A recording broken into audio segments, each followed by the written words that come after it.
Hello everybody, welcome back to my kitchen. My name's Rog and today I'm going to be cooking a really delicious meal. It's a butternut squash, green bean and chickpea curry. It's vegetarian, it's tasty, it's cheap to make. So before we start, please don't forget to subscribe to my channel. I've got hundreds of recipes, there must be one out there that you simply love to make. So without further ado, let's crack on. Ingredients first. Here I've got the star of the show. It's a beautiful butternut squash. I'm not going to be using all of this, about half. There's some green beans. We've got a tin of coconut milk. We've got a tin of chickpeas. We've got some garlic paste, you can use fresh if you want. And one whole white onion chopped up. Here are our spices. Turmeric, cumin, ginger, coriander and normally about 1 teaspoon of each. Also cardamom seeds, curry leaves, cumin seeds and mustard seeds. The same again, about 1 teaspoon of each. And we're going to need some vegetable stock. I've got about 1.5 pints.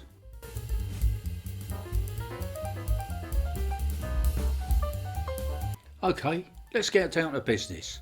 I've got my favourite pan on the hob with a medium heat of gas underneath, into which I put some butter and some cooking oil.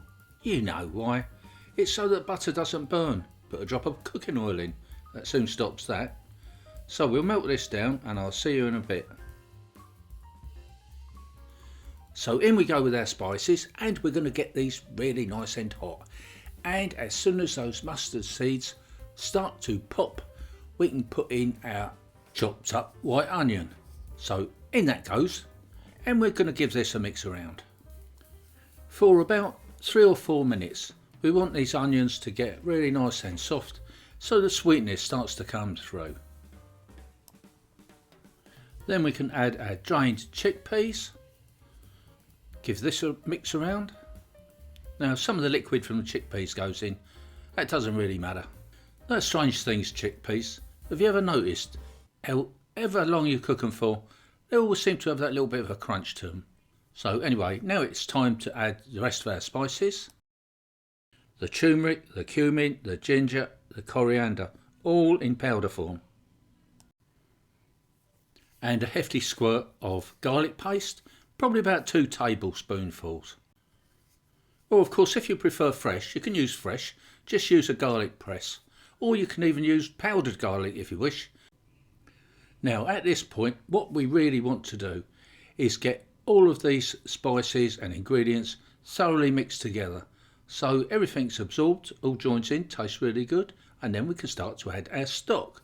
I said I've used about 1.5 pints of a really good quality vegetable stock, and we're going to let this cook away and boil down for quite some time, but we've also got to add our butternut squash. So in that goes, followed by our delicious green beans, which have been topped and tailed, as you do. Give this one final mix together. And we're going to let this simmer away for about 20 minutes. You don't want to overdo the time on this, guys, because believe it or not, butternut squash, if you overcook it, can completely vanish. So now we can add our coconut milk. As you know, if you've used this very often, it sort of separates in the tin. So I've used just the creamy bit. Maybe a little bit of the liquid too, but that goes in. We're going to mix this down, it's going to melt in. Along with everything else, it's going to taste really fantastic. A wonderful vegetarian curry. So it's on with the lid, we'll let it simmer away and do its curry thing. And there you have it, doesn't it look great? I've served it up with some lovely fluffy steamed rice. As always, I love rice with a curry, and it looks and tastes so delicious. Smells great, it's wonderful. Please don't forget to subscribe to my channel if you haven't already done so. I'm sure there's some lovely recipes out there for you, and I'll see you all again next time. Bye from my kitchen, and bye from me of course, Rog. See you later.